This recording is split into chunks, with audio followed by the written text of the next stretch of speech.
বন্যার্ত মানুষকে সহযোগিতায় কাজ করে চলছেন হাজার হাজার মানুষ। ঢাকা সহ দেশের বিভিন্ন জায়গা থেকে ট্রাকে করে নৌকা, স্পিডবোট নিয়ে বন্যায় প্লাবিত এলাকায় মানুষকে উদ্ধার করে যাচ্ছেন মানুষজন। অনেকে কাভার্ড ভ্যান, ট্রাক, পিকআপ ভরে নিয়ে যাচ্ছেন শুকনো খাবার, জরুরি ওষুধ, নিরাপদ পানি, চাল ডাল। আবার বন্যার্তদের সহযোগিতায় অনেক সরকারি বেসরকারি প্রতিষ্ঠান ও সংস্থার কর্মীরা বেতনের অংশ দান করছেন। লাইন ধরে দাঁড়িয়ে দাতা প্রতিষ্ঠানের সামর্থ্য অনুযায়ী সহযোগিতা পৌঁছে দিতেও দেখা গেছে। যে যার জায়গা থেকে যেভাবে পারছেন সেভাবেই দাঁড়াচ্ছেন বানভাসী মানুষের পাশে। টিএসসিতে দিন রাত ত্রাণ সংগ্রহে খাচ্ছেন শিক্ষার্থীরা। একদিনে সংগ্রহ প্রায় 1.5 কোটি টাকা। অনেকেই বলছেন, দুর্যোগ ঘিরে এমন একতাবদ্ধ বাংলাদেশ আগে দেখেনি কেউ। অরাজনৈতিক, অলাভজনক এবং স্বেচ্ছাসেবী সংগঠন আস সুন্নাহ ফাউন্ডেশন জানিয়েছে, তারা 500 টন ত্রাণ দেওয়ার উদ্যোগ নিয়েছে। সেসব মালামাল 5,000 পরিবারের মধ্যে বিতরণ করার কার্যক্রম চলছে। ত্রাণের ব্যাগে প্রতিটি পরিবারের জন্য প্রথম ধাপে 2 কেজি খেজুর, 2 কেজি চিড়া, 1 কেজি লবণ ও 1 কেজি চিনি দেওয়া হয়েছে।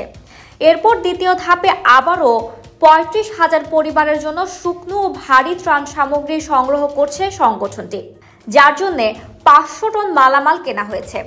বন্যা দুর্গত মানুষের পাশে দাঁড়িয়েছেন শায়েখ আহমদুল্লাহ পরিচালিত এই সংগঠনটি। শত শত টন ত্রাণ নিয়ে মানুষের কাছে পৌঁছে দিচ্ছে ফাউন্ডেশনের স্বেচ্ছাসেবীরা। এ কাজে অংশ নিতে রীতিমতো প্রতিযোগিতা শুরু হয়েছে।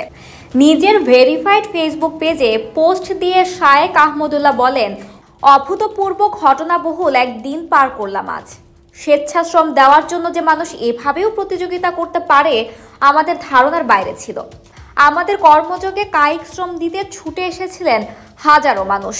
তাদের মধ্যে ছিলেন ঢাকা বিশ্ববিদ্যালয়ের শিক্ষক, পা হারানো প্রতিবন্ধী, সনাতন ধর্মাবলী, এমনকি শিশুরাও। আমরা সবার প্রতি কৃতজ্ঞ। এদিকে বন্যার্তদের সহযোগিতায় ঢাকা বিশ্ববিদ্যালয় টিএসসিতে চলছে গণমানুষের গণত্রাণ সংগ্রহ কর্মসূচি। বৈষম্য বিরোধী ছাত্র আন্দোলনের উদ্যোগে এই কার্যক্রমে প্রথম দিনেই অসংখ্য মানুষ সাড়া দিয়েছেন। সংশ্লিষ্টরা জানান, প্রথম দিনেই প্রচুর খাদ্য সামগ্রী, পোশাক, স্যানিটারি ন্যাপকিন এবং প্রায় 15 লাখ টাকা সংগ্রহিত হয়েছে।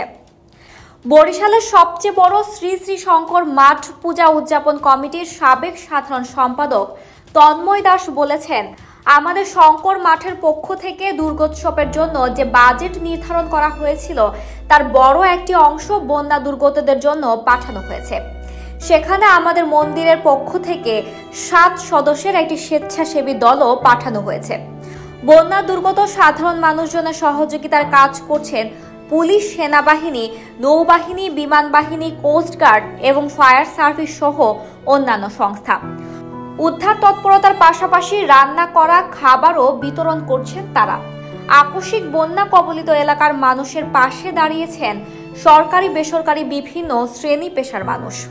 বন্যা কবলিত মানুষের জন্য ফ্রি টক টাইম এবং ইন্টারনেট সুবিধা ঘোষণা দিয়েছে দেশের অপারেটররা। সব মিলিয়ে ঐক্যের এক নতুন বাংলাদেশের দেখা পাওয়া গেল দুর্যোগের এই কঠিন সময়ে।